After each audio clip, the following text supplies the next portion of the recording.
Money is a total lie. What they don't want you to know. Get ready to have your mind blown because I'm about to reveal why money is nothing but a big fat lie in 2024. In this eye-opening video, we delve into the concept of money and how it may just be a total lie. Explore the idea that money is nothing more than a human-created illusion, challenging the very foundation of our economic system.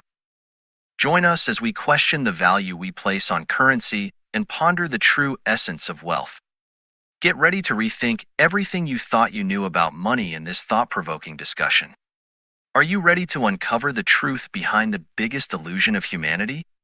Watch now to find out more. What is man's greatest invention? There are a lot of options to consider. Could it be fire, because it gives us warmth, protection, and the ability to cook our meals? Or perhaps the wheel, because it's the driving force behind the beginnings of trade, commerce, and travel. While both of these are excellent choices, most of the time when we think about the greatest inventions of mankind, we tend to forget one of the most important ones of all, money. Unlike man's other great inventions, money is immaterial. Maybe that's why we don't often think of it in the same breath as some of the other great inventions. Things like fire and the wheel are tangible, but money is merely an idea, an illusion whose value is non-existent, only determined by the importance we place on it. Or at least, money as we know it today. However, the fact that money is an illusion does not in any way undermine its importance. Before we created money, we were forced to trade goods and services directly in what we refer to as the barter system, people exchanging goods and services for other goods and services in return. Because there was no arbitrary value placed on these items, every single trade was determined by what each party was willing to give up for something that they wanted. It was kind of like a game. If I wanted some of your vegetables for dinner, but I only reared cattle, I would have to give you one of my animals in exchange for a bag of vegetables. If I wanted shoes, but I only made tents, I would have had to give you an entire tin in exchange for a pair of shoes. Only engage in trade during the tomato harvest season.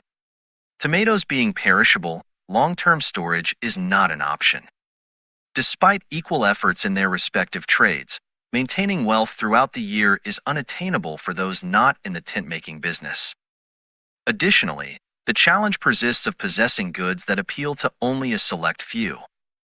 From salt and weapons to tiny collectibles like shells and bees, humanity had discovered a more refined method of trading and conducting transactions. Instead of swapping goods and services for items that may not be immediately necessary, one could barter goods and services for random objects serving as placeholders of value in an IOU. Subsequently, these placeholders could be utilized to obtain desired goods and services from another individual.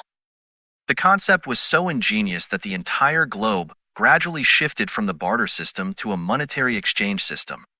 However, there lingered an issue with this mode of exchange. To possess value, money must be scarce. The abundance of something diminishes its perceived value, adhering to fundamental economic principles. If a commodity is easily accessible to all, its value inherently decreases. Consequently, materials like sand or shells, readily available on any seashore, were inadequate measures of worth. Consequently, circa 770 BC, China introduced the first metal coins. As a tribute, the Chinese crafted reduced replicas of tools previously used as currency in a circular shape for easy retrieval from pockets without causing harm. These coins were cast in bronze, solidifying the value of money. Bronze could not be casually gathered from a beach. It was scarce and inherently valuable. This marked a significant shift in the perception of money. Money has not transformed into an illusion yet. The worth of a coin was established by the value of the metal. Nonetheless, with the advent of international trade, individuals comprehended that metal coins were excessively burdensome to carry, prompting monarchs worldwide to introduce IOU certificates for long-distance transactions. These documents, endorsed by the king, gained people's confidence in their value, assuring them that they could redeem it for the equivalent in coins, a reality at that point in time. With an influx of these IOU certificates in the market, the necessity for coins diminished progressively until the paper itself held the value we attributed to it, despite no longer being exchanged for tangible gold and silver coins.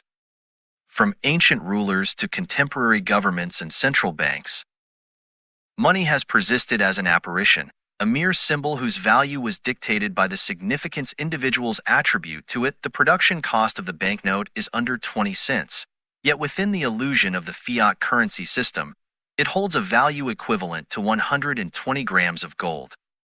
Fiat is the sophisticated term denoting the contemporary day illusion. Assisting those in need has brought about challenges such as inflated wages from unemployment checks that exceed potential earnings from employment. This impacts businesses, particularly in industries like hospitality, where employees may be hesitant to work for wages lower than those provided through government aid. Additionally, the U.S. has amassed a significant national debt, primarily through bonds and treasury notes.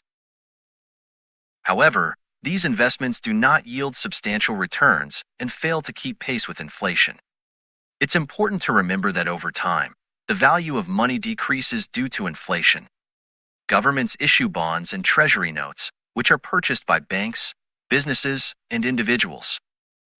When the government needs to pay off its debt, it uses the money it gets, but it often spends it all. To address this, the government buys back these bonds using newly created money, which can lead to inflation. Since March 2020, the Federal Reserve has bought back over $1 trillion in bonds and plans to continue doing so. This influx of new money allows banks to offer more loans and stimulate economic growth, but it also reduces the value of each dollar in circulation. This continuous cycle of printing money devalues the currency, making the money we hold less valuable over time. Understanding that money only has value because we collectively agree on it, and not based on any intrinsic value, is important. To counter the effects of inflation, it's advisable to allocate your money towards assets that appreciate faster than the inflation rate. Even though it may appear that the economy is thriving, it's important to bear in mind that it is all valued in the same currency that is depreciating. The ultimate outcome of this economic system and the increasing wealth disparity it generates is uncertain. Thank you for joining us on this global journey. Don't forget to like, subscribe, and hit the bell icon for more insights into the world of finance. See you in the next video.